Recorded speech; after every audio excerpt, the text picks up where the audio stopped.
तोहरा राजा जी के दिलावा टूट जाई। अब भैया कल का एपिसोड आप लोगों ने देख ही लिया होगा। पवन सिंह का राइज एंड फॉल का क्या गर्दा मचाए हैं, मतलब एकदम से गर्दा उड़ा दिए हैं भाई। मतलब क्या कमाल धमाल एकदम मचा दिए हैं। आकृति के साथ क्या डांस करा, आकृति भी कितनी वो है भाई, मतलब कितना मजेदार डांस करा है। और फिर लास्ट में ये कुछ स्टेप तो मेरा भाई फेवरेट है, ये तो आप देख की जाओ।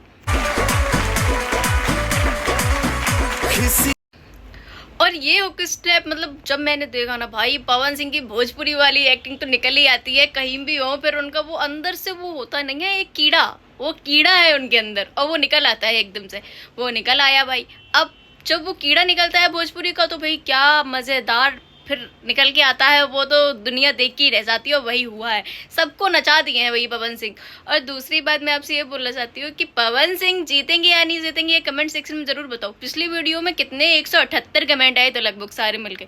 तो मतलब यार इतना सब ने ये बोला कि पावर स्टार का जलवा है भाई, पावर स्टार है। किसी ने तो ये भी बोला कि घमंड है। भैया पवन सिंह के अंदर घमंड है या नहीं वो तो मुझे नहीं पता, लेकिन मुझे ये पता है कि इस शो के विनर तो पक्का पवन सिंह ही बनेंगे। क्योंकि बिग बॉस, कुछ लोगों ने कमेंट मुझे ये भी करा है कि बिग बॉस से बड़ा शो हो गया। बिग बॉस से बड़ा शो तो नहीं हुआ, ये तो गलत है, लेकिन भाई मज़ेदार ज़रूर हो गया है। आप जल्दी से कमेंट करो, वीडियो को लाइक करो, फटाफट मिलते हैं नेक्स्ट वीडियो में। Bye bye.